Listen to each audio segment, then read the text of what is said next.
All right. Good morning, everyone.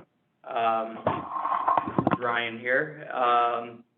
We're going to kick off the Thursday, April 27th meeting of the CEDS, and we're going to get started with some introductions. So if there's any legislative, federal, or state representatives or their staff here in attendance, you're welcome to identify yourself now.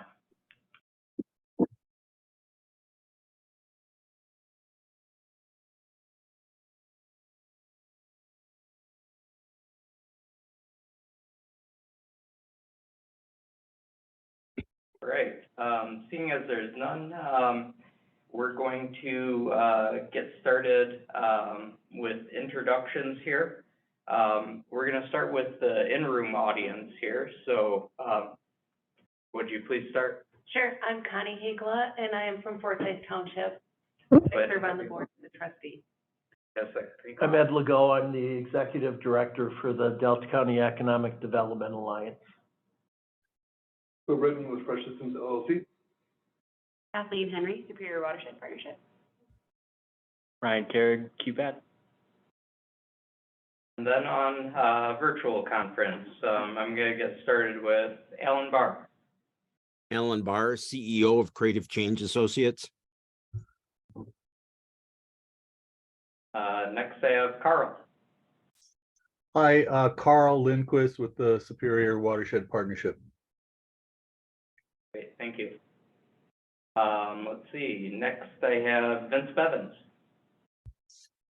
Vince Bevins with the Michigan Department of Transportation.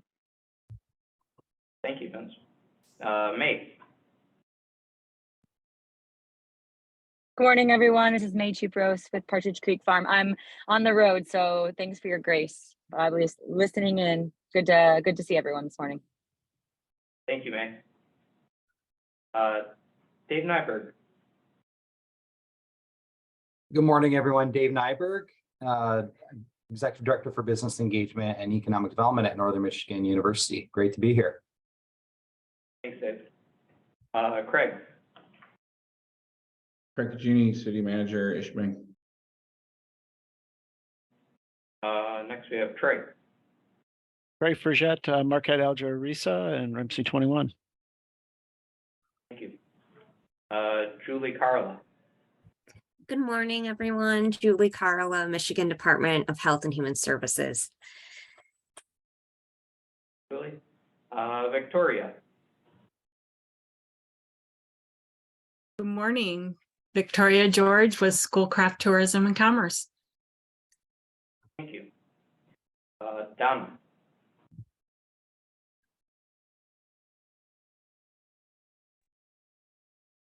And Donna might not be able to get off mute, so did you say I didn't hear my name clearly. Sorry, Donna LaCourte, Michigan Department of Ag and Rural Development. Very much, Donna. Next we have Jordan.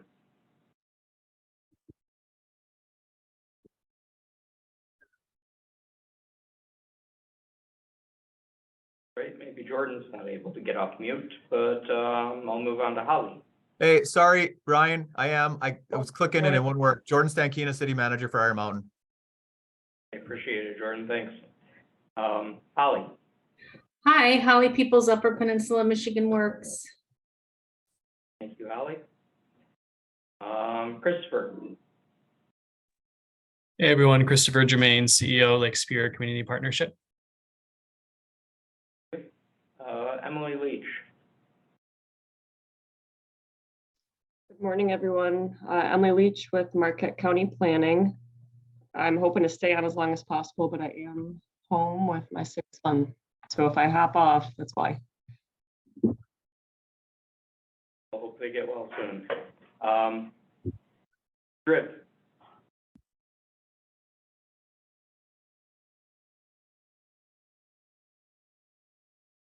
Great. Move on to Emily. Susie. Hi, Emily Susie here with QPAD. Thank you. Thanks, Emily. Next we have Trent.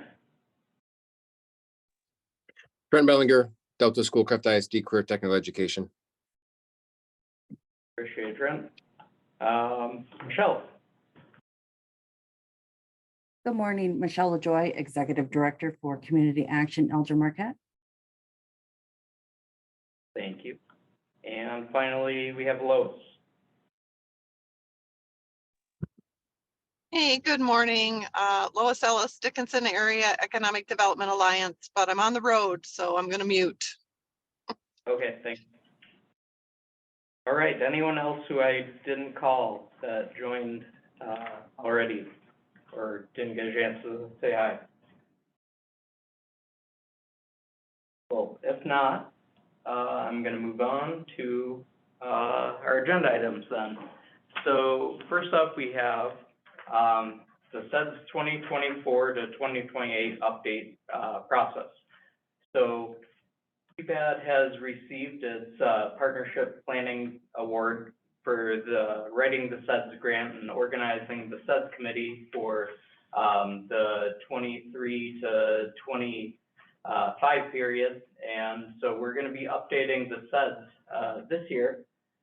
And we're going to start that off with updating data sections. And the Census 2020 is releasing on May 25th. We have some initial data from the redistricting data, but the more robust data on housing and demographics is all coming on May 25th. And we're going to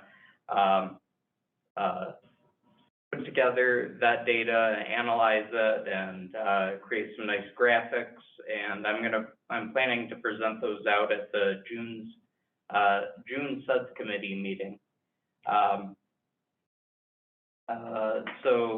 Next, I'm planning at the August and October meetings to review our goals, objectives, and existing projects that we have listed in the CEDS. And then today we're going to be talking about issues and opportunities and what might be new. So I provided a link here to the current CEDS.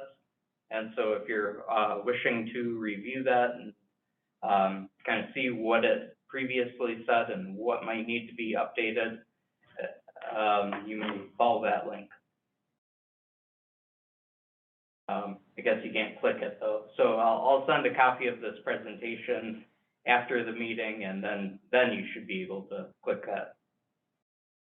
But I'm just going to get started with some prompting questions here. I'm hoping this can be an open discussion. We have probably about a half hour here that we're able to discuss these items. So I'm hoping to address all of these equally and not get too bogged down on any one answer or one question here. So I'm going to get started. What big picture issues have emerged or persist in our region since 2020? And I gave a couple of examples here of possibilities that we can pick out and discuss, or if you have any other ideas that are not covered, then please let us know. So if you would please raise your hand and I'll call on you.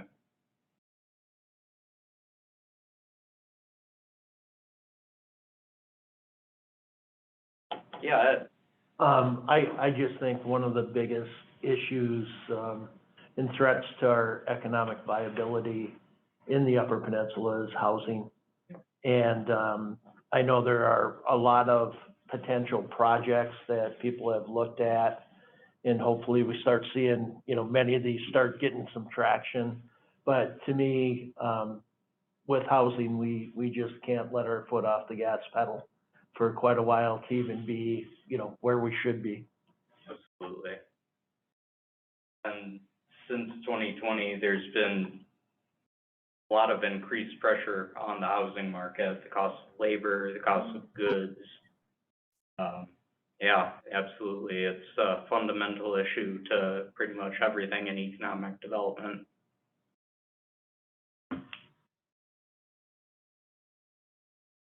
Right. Are there any other thoughts?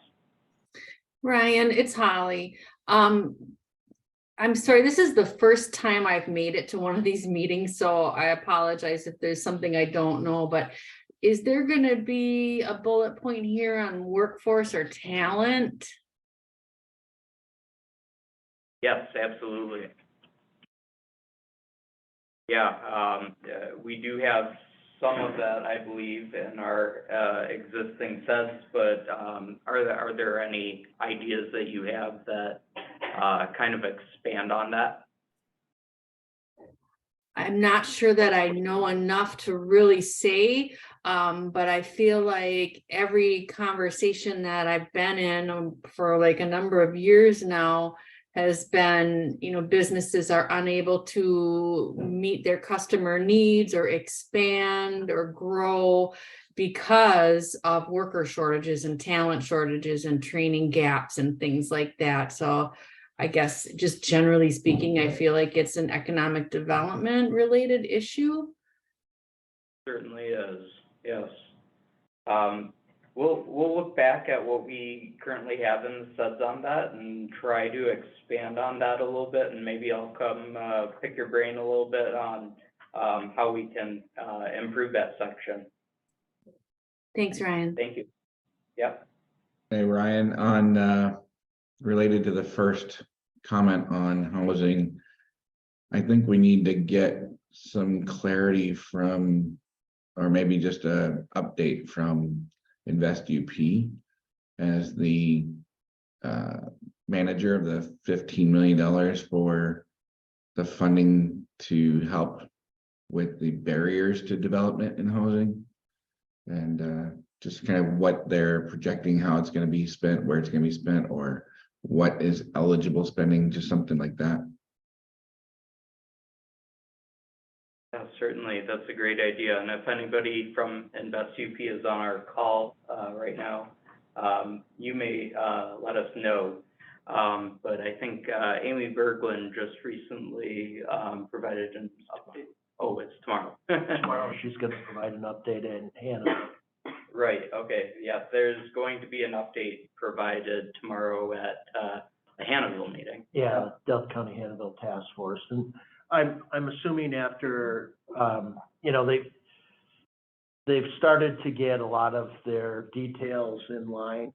And I'm not sure if it's going to be the finished product because I have not seen the update myself, but I think they're getting close. I know Marty Fatante's goal was to have everything in place, including the process by June 1. So obviously we're closing in on that. So more to come on that, I guess.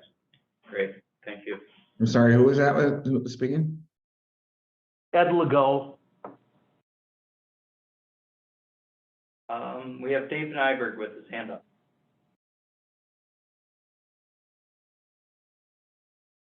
Hi, Ryan and everyone. Yeah, thanks. I wanted to kind of put another hash mark next to what Holly said. I think everybody probably can agree on talent.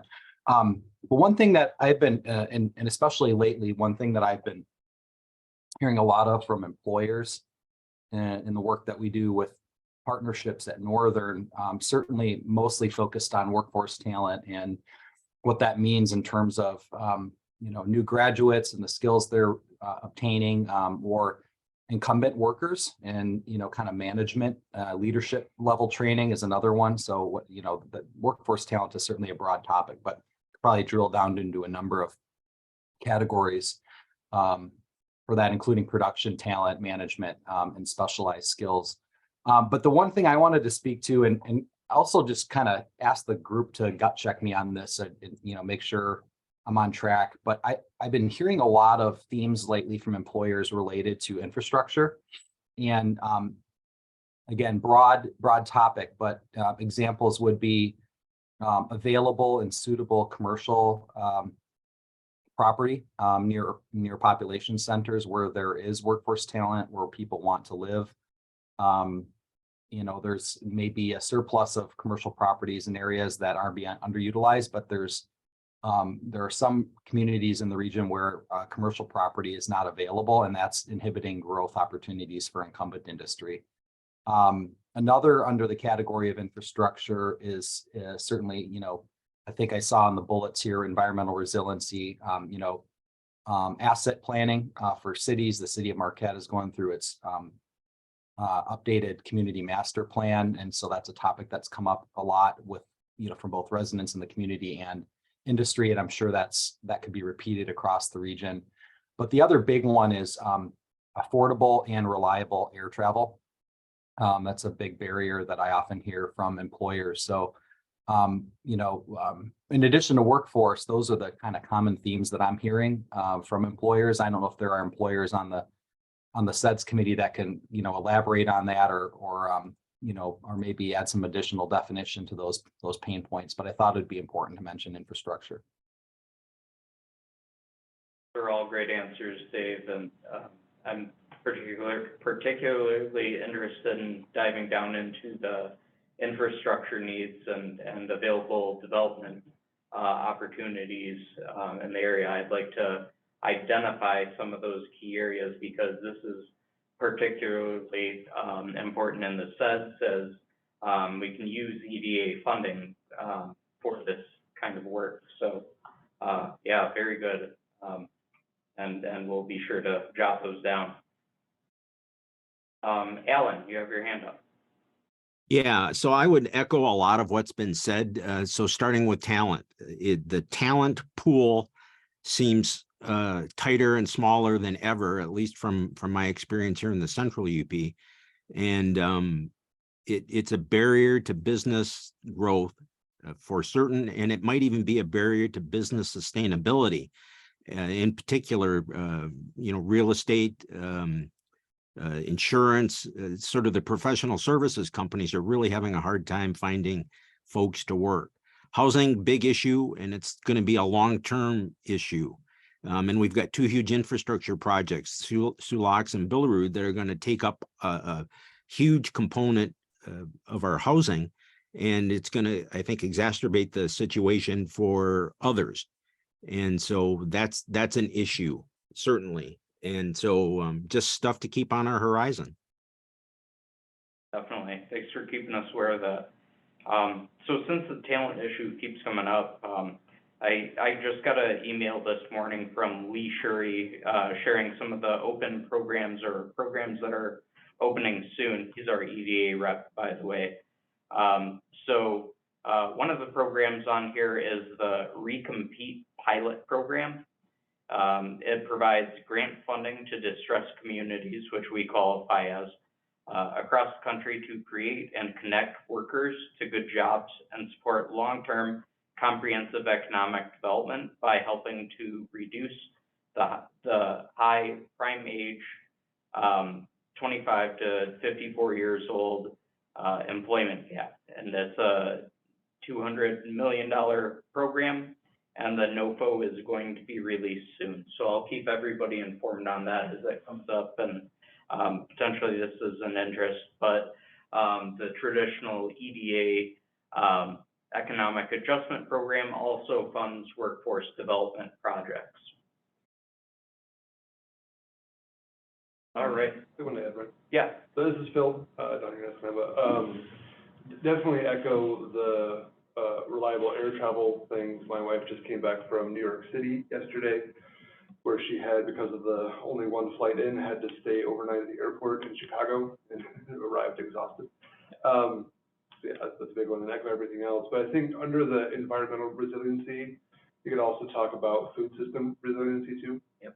Distribution, kind of at the end of several different supply chains, and puts us in a bit of a precarious position. Yep. Okay. And just piggybacking off that, Kathleen, with Superior Watershed Partnership, I'd like to also bring up the, how environmental resiliency and increased tourism interact. There's opportunity, and then there's also increased use of our naturals. Great, thank you. Okay, I'm going to move on to the next question here. What resources or support do you need to successfully implement your organization's development initiatives?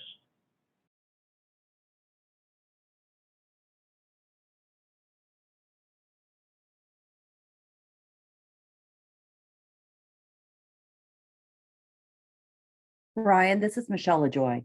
Like for if we're looking at developing housing, what I need as looking at developing is funding for staff capacity, enhancing staff capacity.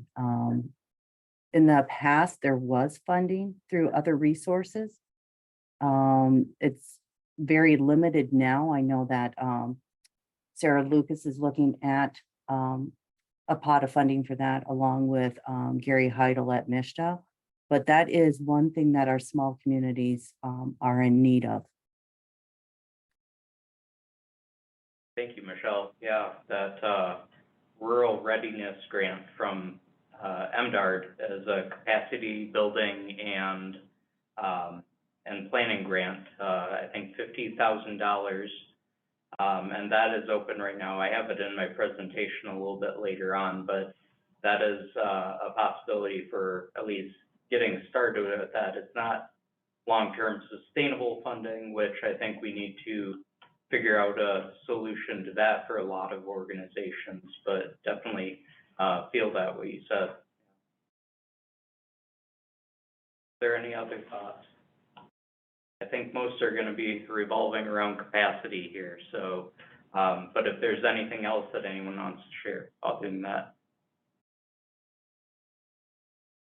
Hey, Ryan, it's Dave. I'd like to add on this one. I actually just want to say, I think that our state resources, Sarah Lucas was just mentioned, but also MDARD, MEDC, LEO, I think our partners at state government have done an extraordinary job of maintaining open lines of communication on these programs and providing good customer service.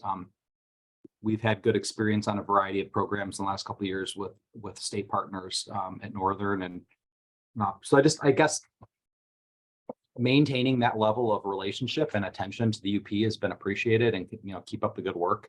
I think where there may be an opportunity on resources to support development initiatives comes down to it's a harder issue to solve, but it's regional coordination on these broader federal opportunities that require collaboration, oftentimes among multiple sectors, multiple layers of institutions. And that's hard to do just because of the capacity constraints that were identified. So I think if we could find a way to work together on areas of common import, we could really go a longer way in the central region in the UP.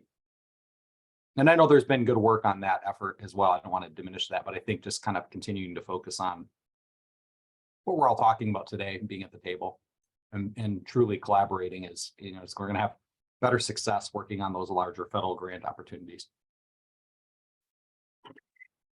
Ryan, I'll throw another one out there. I feel like we're kind of brainstorming, but from our perspective, resource-wise, there's never enough money for training. And that's everywhere from, helping a company offset costs for training a new hire, sending their incumbent people to training, upskilling people from one lower paid job to another job, helping someone re-enter the workforce, building an apprenticeship or incentivizing a company to do an apprenticeship. All of those types of training, it's just a constant need. And the Going Pro Talent Fund has helped us a lot. And these special grants that we've had over the past 2 years, like that REACH and the LEAP, have helped a lot, but the need never ends for training people. Yeah, thank you, Holly. I'm very interested in staying on this topic and helping to develop any kind of funding sources through the tools that I have here with the EDA. So we'll definitely be talking more on that. Thank you. Okay, Phil, did you have? I had just mentioned funding, and also as we're sitting here talking, I'm thinking finding a way to connect resources and or develop resources for either like very, very small businesses and or freelancers too. I feel like those have increased a lot since the pandemic, where a lot of these resources often are aimed at more larger organizations. So in that gap as well. Good point. All right, I'm gonna move on to question 3. What opportunities might exist that could support industries, workforce, or community economic development in the next 5 years? Are there any big projects or initiatives on the horizon? Hey, Ryan, again, this goes back to Invest UP to chime in, but at one point they had like funding to pay to send people to truck driving school at NMU, but there was a time limited stamp on that money. But if we're short of truck drivers in the community and it's a free opportunity to send people to school, we need to send that out. And then I don't know that we're getting a great broadcast of the MISHDA programs, and maybe Michelle can speak a little bit to it, but I don't know that there's many people that understand the MI Homes $25,000 opportunity for homeowners to do some energy efficient repairs, which you're improving the workforce's ability to afford things in a hard economic time. Maybe we just need to work on maybe a campaign to get that information out better. Yeah, thank you, Greg. And Michelle, if you wanted to jump in at all, but I would just say that we'll certainly help in getting the word out there about these programs, especially as we're starting to put together this regional housing partnership that's going to be the megaphone of the region and connect with all housing partners in the housing ecosystem, and we'll definitely be getting that information out there. But Michelle, if there's anything you want to add to any of that, please feel free to jump in.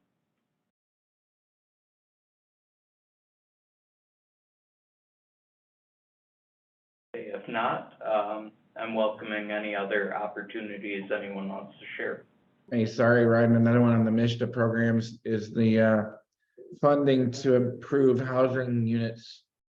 Like we have some old rundown housing units that I'm not sure that some of the folks know that there's money there as well under MISHDA to, like, especially in the downtown of Ishpeming, there's some units above storefronts already. And then there's going back to, you know, getting some storefronts and getting some available knowledge of sector space. The opportunity to renovate a retail space also comes with the opportunity to renovate housing space above it. And there's, you know, so many different programs that could be there. I'm not sure what that might be, but there's even just reaching the current owners and trying to do some improvements that way. Thank you for keeping us aware of that, Craig. Yeah, we'll put together a comprehensive resource that covers all the open and coming up programs here, and maybe even try to get somebody from MISHDA to come and speak on them again at our regional housing partnership as we get it kicked off. Ryan, just one other, I guess, when it's saying economic developments in the next 5 years. In downtown Escanaba by the waterfront where the old Delta County Jail was, there will be substantial progress in the next couple of years. There will be a hotel, 80-unit hotel that will be kind of where the jail property is today. North Shore Logistics will expand their operation because they've gained access to some waterfront property, and that will allow them to repair and support larger ships. And then there also is a project where the old Chamber of Commerce building, if you're familiar with downtown Escanaba, will be torn down, and the property between the Chamber of Commerce building and the municipal dock in Escanaba will be the site of a mixed-use housing retail in that area, as well condos, but more of our missing middle opportunities. They're still taking a look at. It's a very expensive project, so there's a lot of layering that's going on with some of these different opportunities. But certainly there are things we're working on today. And hopefully, you know, sooner than later, we can put these things on. Obviously, another key component that everyone is anxious for is InvestUP's Regional Housing Fund. How could that play a part? Another thing we have is, because of the water projects that need to happen in our municipalities, downtown Escanaba is going to be ripping up about 9 to 10 blocks downtown. And while we're doing that, it probably makes some sense to take a look at, from a streetscape perspective, do we want to change how the traffic pattern is? You know, we have more lanes of traffic on Ludington Street than we do on Highway 41. Consequently, we're starting to get, instead of 25 miles an hour, which is the posted speed limit, the regular speed limit most people drive is probably nearer to 40 than 25. And as we take a look at walkability and other things in our downtown, in the current way, the way traffic moves, you're probably taking, you know, you're risking your life crossing the street sometimes. So we're taking a look at that. And then one other thing that we have that we'll build on is the American Queen Voyages have planned a port stop in Escanaba. And there will be 26 of those this summer between mid-May and the first week of October. So a lot of work to be done with that in coordination, but certainly a lot of learning as well. But we're anxious to that. That certainly will give a major economic shot in the arm, because what they say is there's about 180 people on each of these cruises, and each of them spend on average about $150 on every port stop. So if you take a look at 180 times 150 times 26, it's certainly a great opportunity. Great, Ed. I'd love to hear about the progress on this, and all of those projects just seem to be very interconnected too. And then we have Billerud on top of it, and some of the other stuff. So over the next 5 years, there probably is going to be as much development as there's been in Delta County, in my opinion, in probably the last 40 years. I would agree. Yeah. So, okay, are there any other opportunities that anyone wants to share, or can I move on to the next question?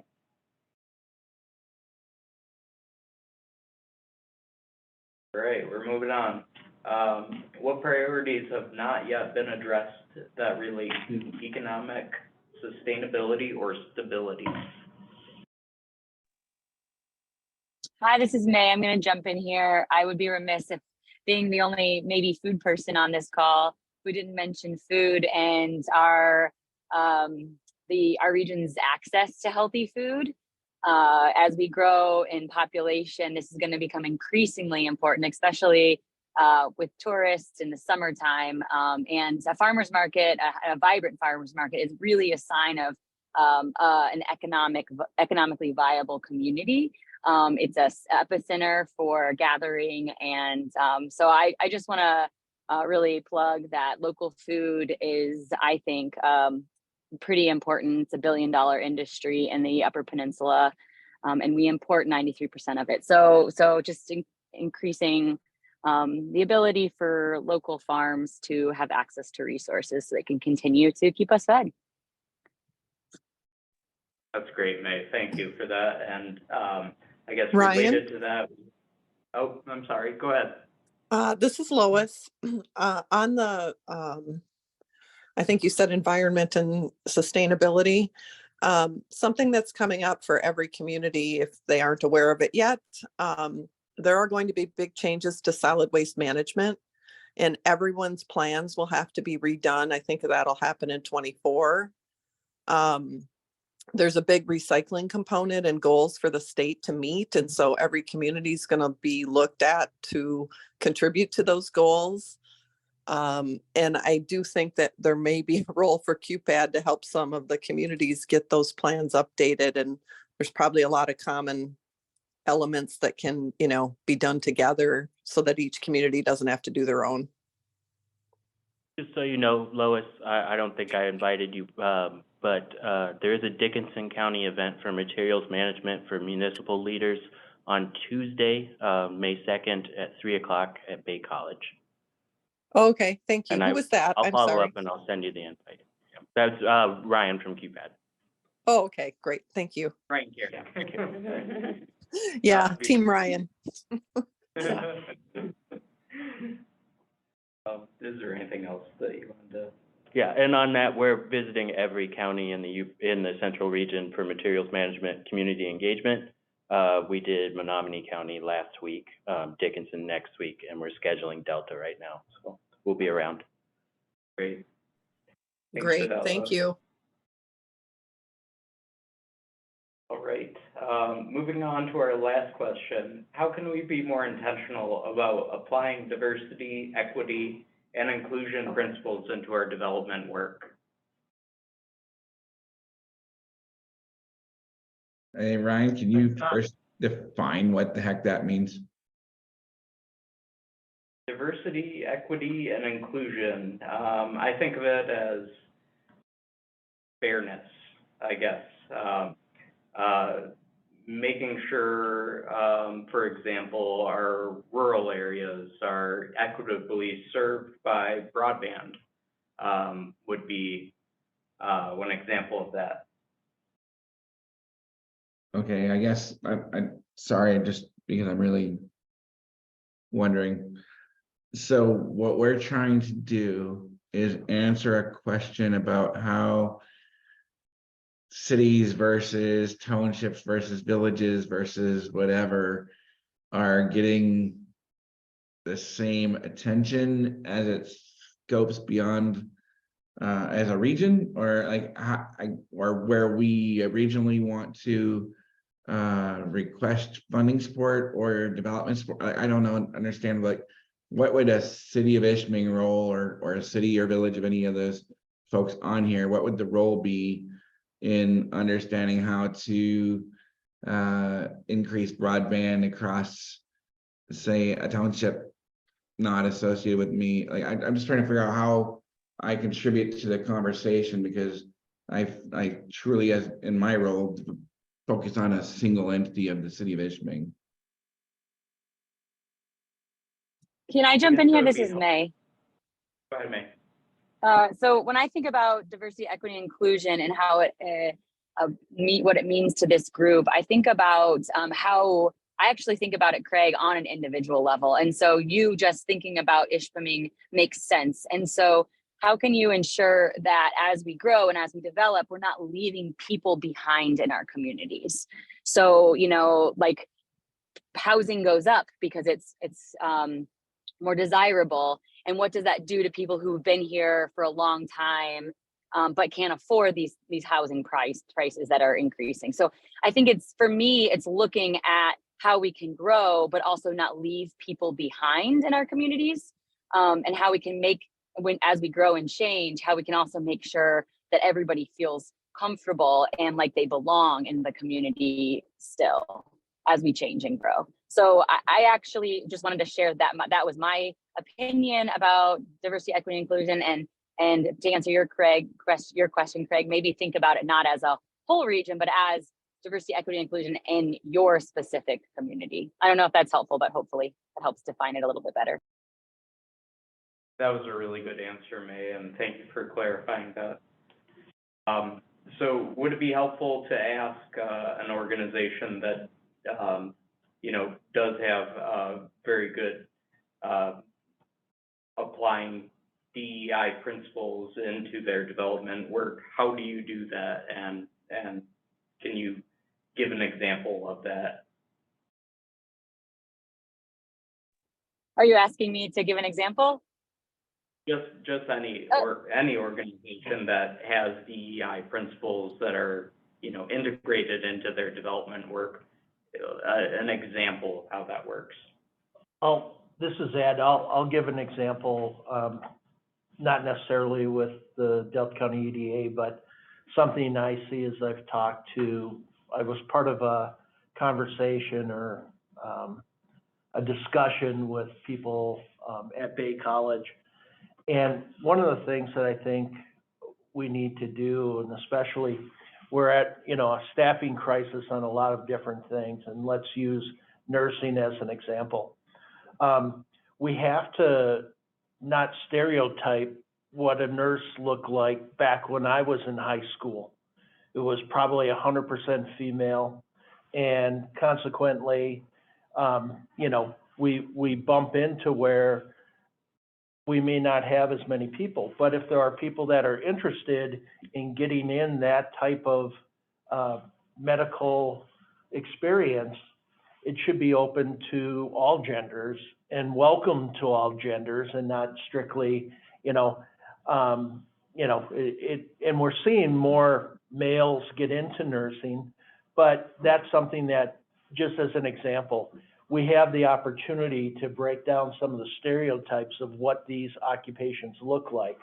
Another one would be something that like Trent Bellinger deals with. If you look at skilled trades, you go back to when I graduated from high school, skilled trades were probably 99.9% male. Now we're starting to see some female students and apprenticeships get involved in that, but certainly there is a huge demand once again in that occupation. And if someone had interest in, as we break down the stereotypes of doing that, and welcome them into that so they feel comfortable, there is a great opportunity financially and other things to get into these different occupations that maybe, people's parents wouldn't have crossed over into that thing, but there certainly should be no reason why we can't break down some of the barriers that have been there in some of these different occupations. Yeah. Piggyback on that as Phil. I think that is a great point, and that gets to, as we're talking about promoting programs and grant opportunities, all that kind of stuff, making sure that those promotional materials are representative of, not just the stereotypical, this is what a construction worker looks like, but making sure that it's representative of, across the spectrum of gender and race and all that kind of stuff. Great answer, guys. Thank you. Great. If nobody has. Brian, I can weigh in just real briefly on this. And, we've been thinking a lot about this recently because it has become a focus area for almost every funding source that's out there. And it's like in the past 2 years, it's kind of like popped up and it's really in focus on everybody's radar, where it used to be like equal opportunity was important. Now it's much more targeted in this diversity, equity, inclusion aspect of things. And we're doing some research on this now, reaching out to some of the universities because we feel like they probably have more depth in this than we do yet, but we're working on it. And when we talk about this, we used these old words that we're now kind of revising, and we used to say things like targeted populations. So targeted populations would be, say, disabled veterans in general, disabled people in general, older workers, returning citizens who are now called justice involved. And, there's a lot of like language around all of that everybody has to kind of wrap their arms around now.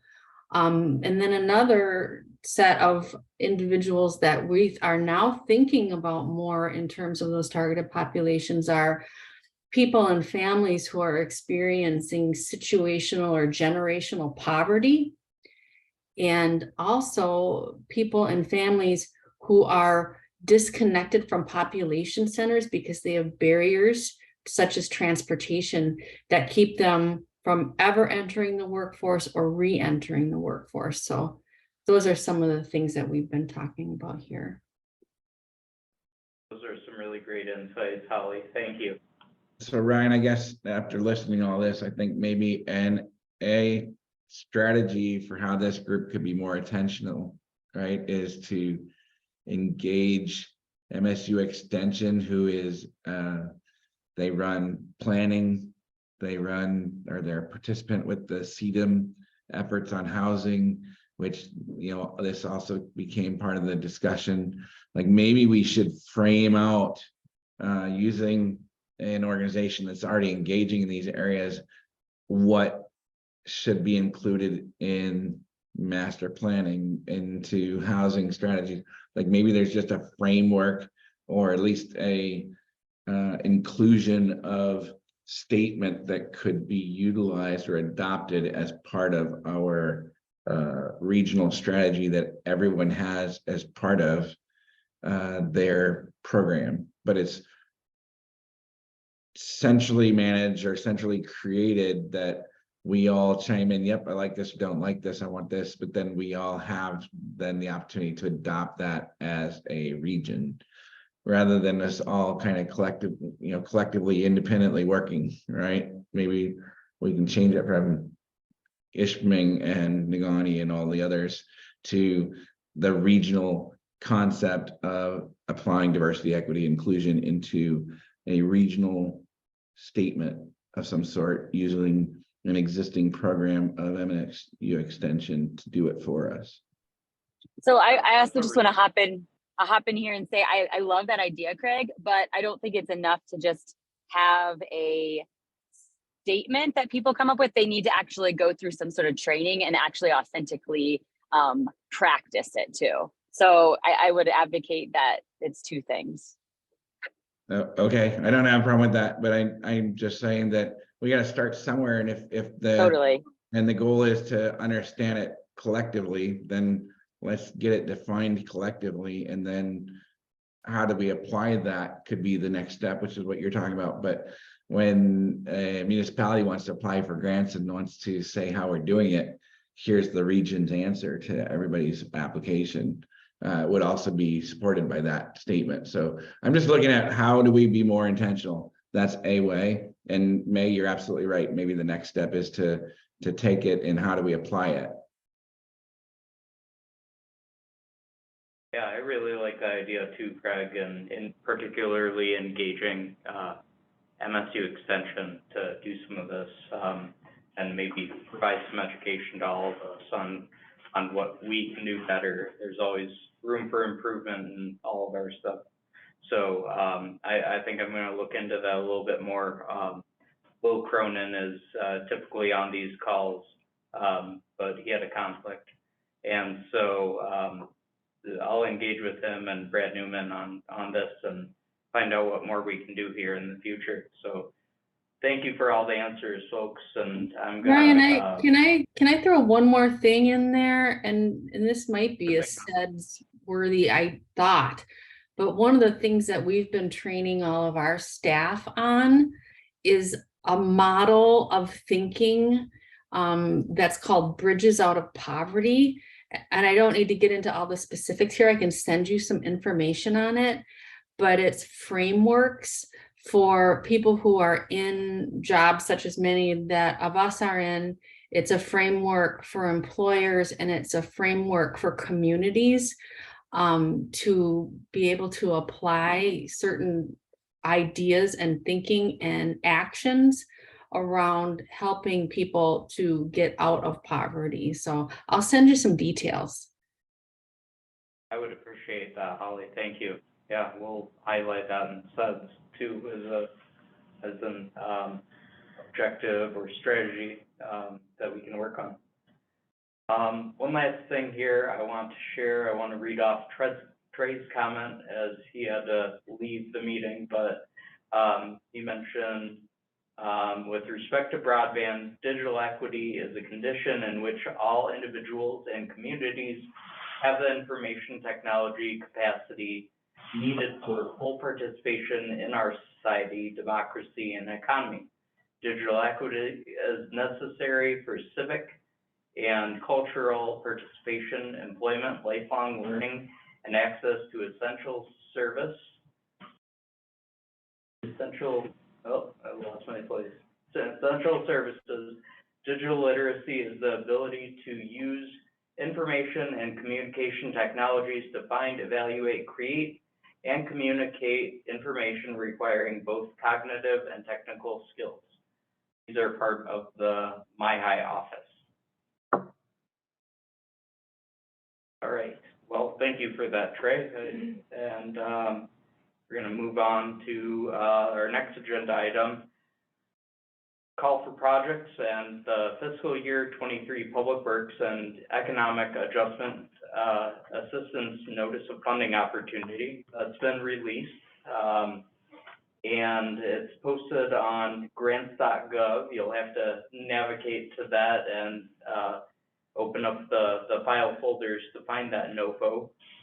But I also attached it to the agenda send that I sent out last week. And so you can look at it on there too. But projects, it covers projects that will assist communities and regions in devising and implementing long-term economic development efforts through a variety of non-construction, construction, and workforce development projects. It also includes the coal communities set aside that's specifically for communities that have been impacted by coal closures. It could be a coal plant or coal mining or making coal equipment or anything like that. And the Central UP region is designated as a coal impacted community. There aren't that many out there actually, so we have access to the special pot of funding, and it provides a grant match of 80% federal cost share. So this is a really great program if we can make a nexus to how we're coal impacted and what the project to be funded is. Then I think that would be a great thing for us to go for. Lee Shuri has been strongly encouraged to get more participation in the coal communities program, and I've been nudged several times to get projects going with this. And so we're getting a lot of encouragement to move forward with some kind of project that taps into coal communities. So if you have ideas, please bring them to me. We'll draft up a white paper. We'll meet with Lee Shuri and hopefully get an application written. Besides the coal communities, there's the traditional economic adjustment assistance program. I can't really remember how much is in that pot for this year, but it's pretty substantial. But if you're going to be applying for EDA grants, they have just flipped over in April here over to a new grants management system. So although the NOFOs are posted on grants.gov, they're no longer working through grants.gov on applications. So if you're a grant writer, you need to get into this EDGE system now. And I have details for anybody who wants to see them about creating an EDGE account. I'll share those out. There's this new system that's linked here, and I have more on that too. So also I wanted to mention that QBAD's 2023 call for CEDS projects begins today. And I'll send out this project identification form. It's much more simplified than the draft form that I had initially shared. This just collects initial project information, just enough to get it put into the project, put into the CEDS. And then there's more detailed information on the kind of phase 2 if you want to seek EDA funding for that project. Again, we develop a white paper. and fill in as much as we can of this information that would be in kind of phase 2. So I have copies of this I'll send out along with the meeting recording and slides. Ryan, just a quick question. If there is a project that is currently on your radar, do we need to fill out a new one of these for that project? If it's not already included in the CEDS, I would say yes. Yeah, that would be helpful to me to keep track of everything just for this year. And yeah, okay, that'll be the process. Ryan, can you just also clarify for the opportunity that's currently on the screen for the coal communities section, the matching in kind, do you know? Do they accept in kind match or is it all cash? They do accept in kind, yes. Thank you. Yep. Are there any other questions? I would encourage you to go seek out this NOFO and read it and see if any of your projects apply here. I'm happy to discuss those. So the CEDS call for projects is going to run until October 27th. Projects can be submitted after that, but I need them by October 27th in order to get them included in the updated CEDS document, which I'm hoping we'll be approving in December.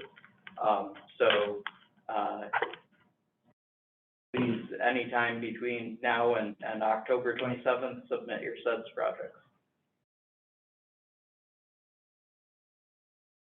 So just a peek at this EDGE system, and this is an older slide I borrowed from the EDA. It was,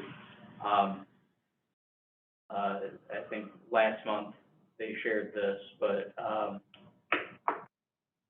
it has a timeline here.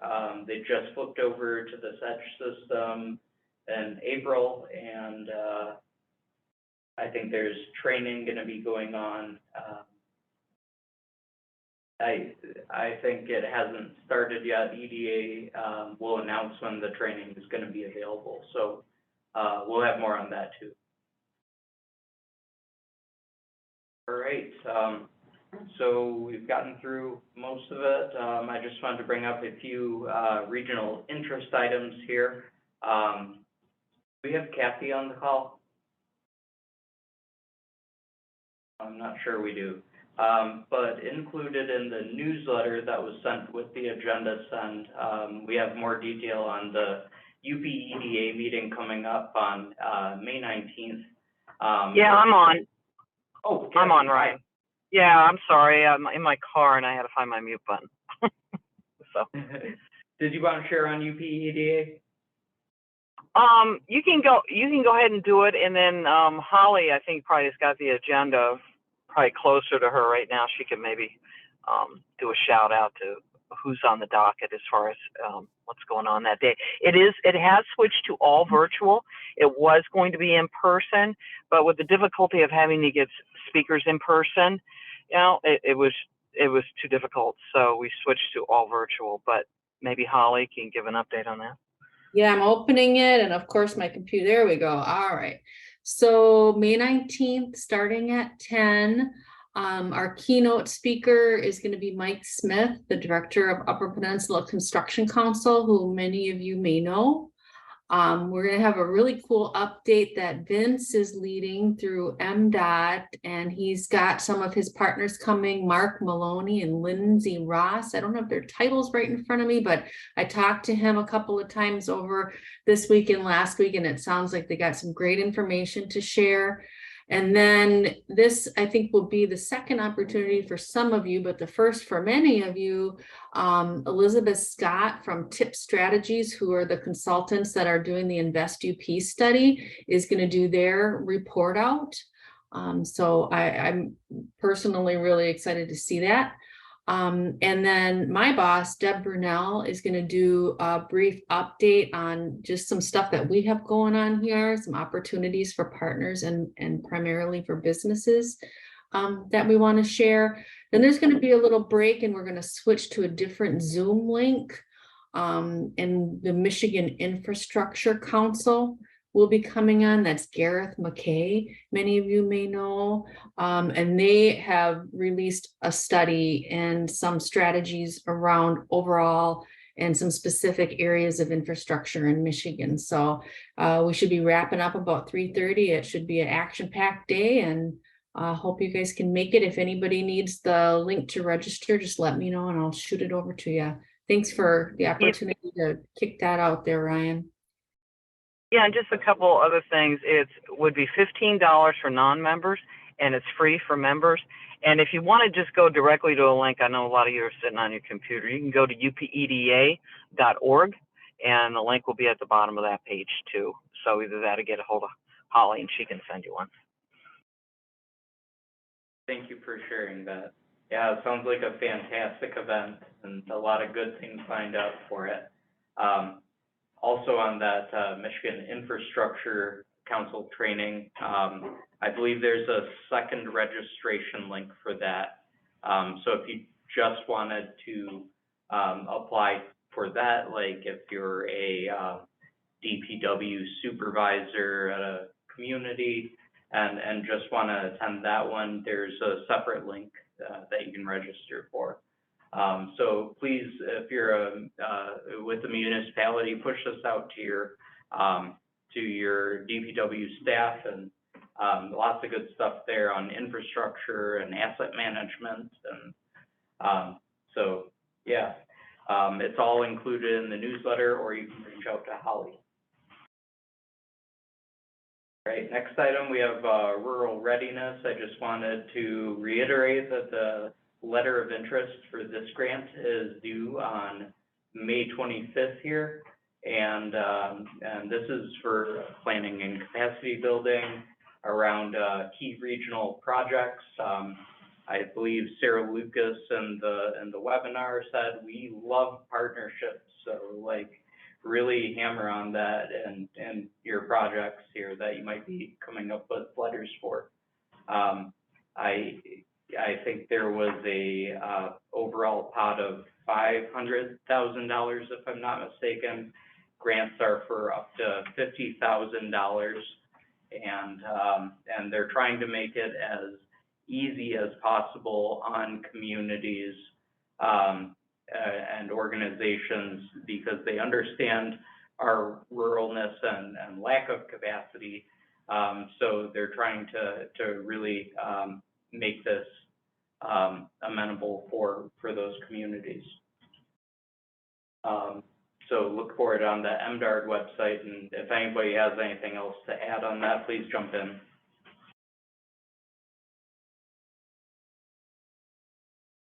All right. So I want to just address regional housing partnership.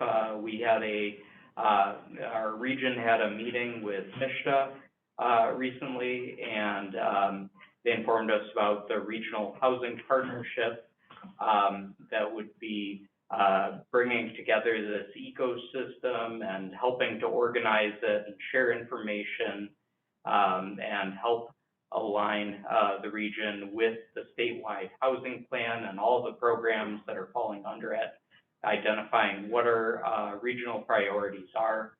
And they were also looking for leads and co-leads for this partnership.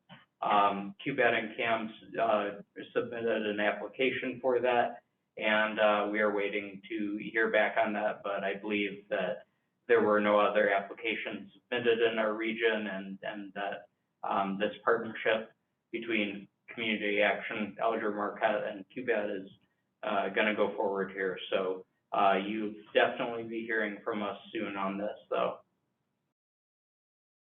And Merritt, I wanted to bring up this awesome webinar that I attended, very comprehensive and concise on how to prepare for upcoming broadband grants, like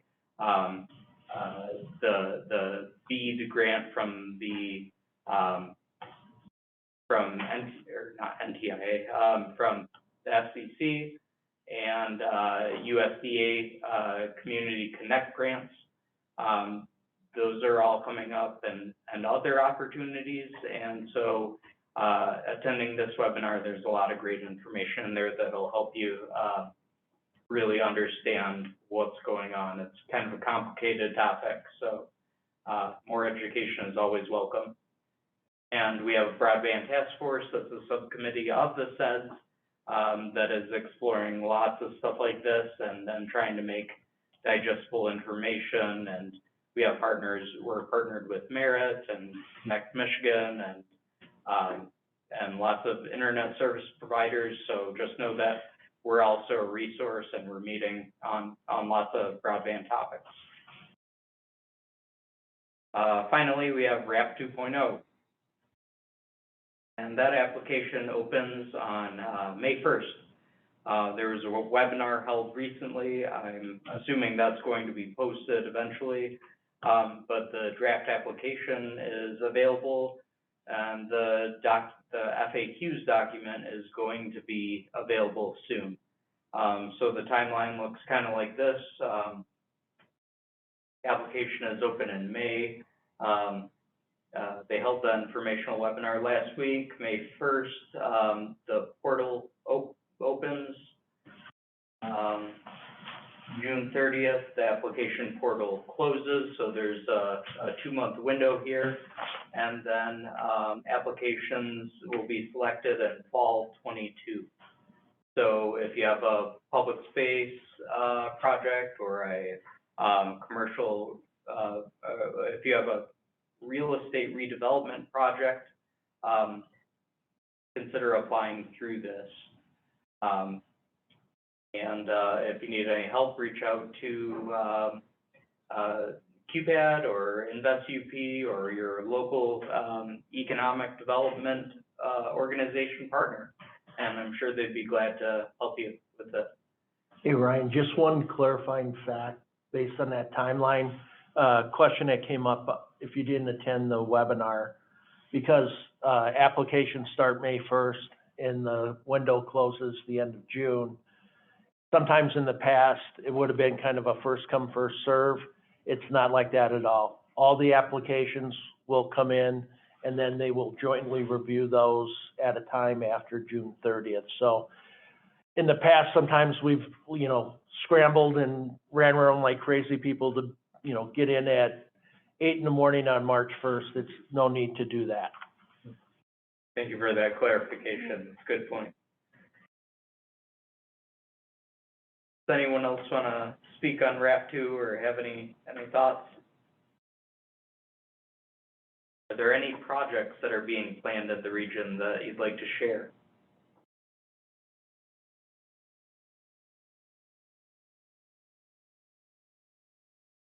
I was hoping to get a sneak peek. Okay. All right, a few upcoming grant opportunities. I mentioned the Community Connect Grant, that's a broadband grant that provides financial assistance to eligible applicants that will provide broadband to rural and economically challenged communities where service does not exist. Spark grants are coming up. I think you are aware of those. Help create, renovate, and redevelop public recreation opportunities for visitors and residents. There's $23 million available. Our region did not get a Spark grant in round 1, but I'm hopeful that we'll submit some good applications and then we're going to have a better shot at this one. Ryan, did you want to share? Did you have anything else on Spark or no? Yeah. Okay. That opens on May 1st, so be looking out for that. And finally, I pulled out this one. This one almost slipped by me here. It's a U.S. Forest Service Urban and Community Forest Grant. So if you're thinking about any kind of forestry activities in your community, it increases equitable access to public and urban forests and increases urban forest planning and promoting environmental resilience. So thinking about things like street trees in your community. If you're really thinking about that and planning for a tree canopy in your community, then definitely consider this grant. And I just want to plug in our region, on May 17th, there's going to be another My Connected Future listening tour stop, and that's going to be held in the Northern Center Ballroom at 4 o'clock on May 17th. Runs 2 hours. And you can register on their website, or I'll send out this as a PDF, and you'll be able to click this crazy link here. And we're on to partner updates. It looks like we got about 15 minutes for partner updates, or longer if you want to stick around past 11:30. So anyone wanting to share anything, please let me know. I can't remember if this was already shared with this group or not, but the UP Food Exchange Food Health Feasibility Study was completed and is available on, I think it's nmu.edu/rural health. The Center for Rural Health has it on their website if you want to peruse it. Great, thank you. Yeah, that's a big one, and another opportunity for EPA funding, I think. Actually, I just recently invited Sarah Monti and Elise Burr to present at our next meeting, so I'm hopeful that they'll kind of share that finished document and what it means for the UP in that. And that's going to be at the June meeting. Are there any other updates anyone wants to share? Small scale, but probably does touch economic development a little bit. We did reach our fundraising goal to build a second disc golf course across from the existing Powder Mill disc golf course. Right on. So cool. It's fun. Outdoor recreation, that's a big topic for us. Any others? This is May. I just can one share. thing. Go ahead. Oh, this is Ed Legault. I was just gonna, I'm assuming people have seen this, but July, I believe 21st and 22nd is gonna be the first Northern Lights Music Festival. On Saturday, the 22nd, Keith Urban will be the headliner, and it'll be at the Upper Peninsula State Fairgrounds. Tickets can be available if you just Google the Northern Lights Music Festival. They've sold quite a few. Now they're down to kind of the standing room only type, but should be an interesting couple days, to say the least. Thank you for sharing that. May, would you like to share?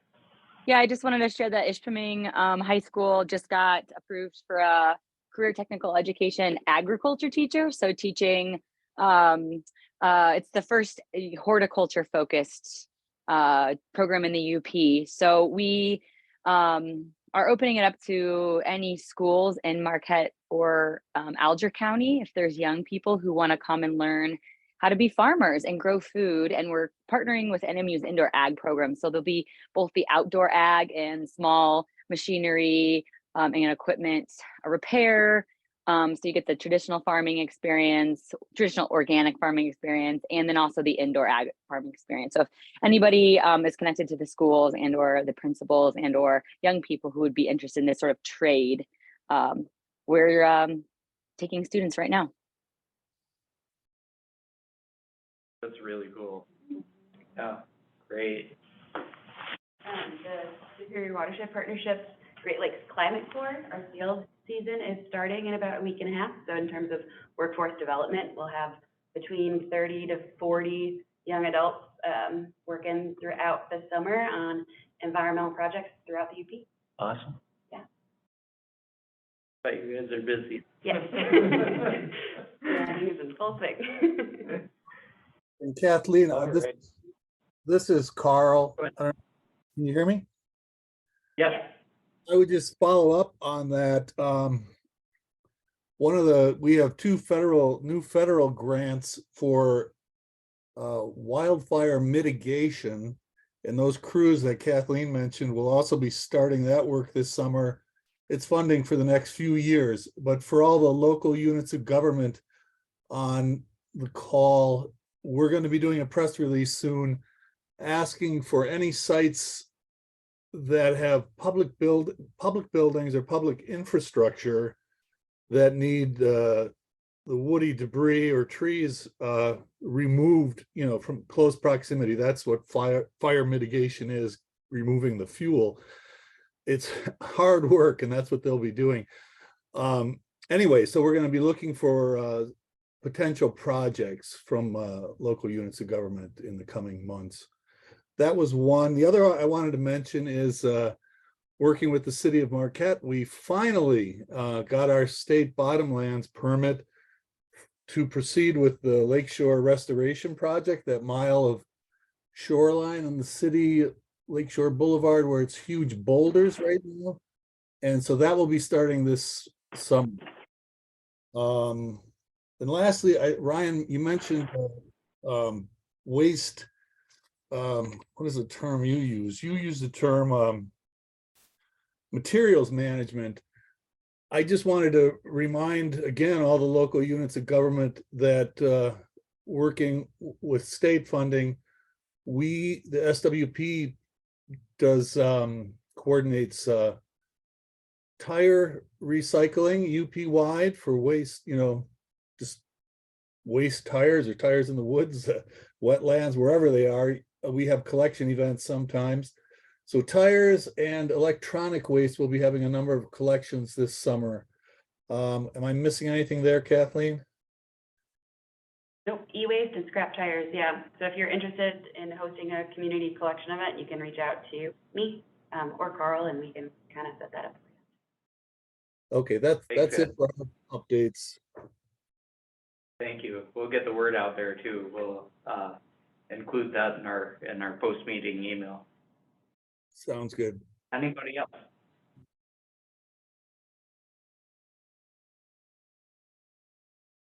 Well, if not, I'm going to say thanks all and really appreciate your participation on this, and we'll see you again in June then. So thanks very much, and hope you all have a good rest of your day. Thanks. Bye.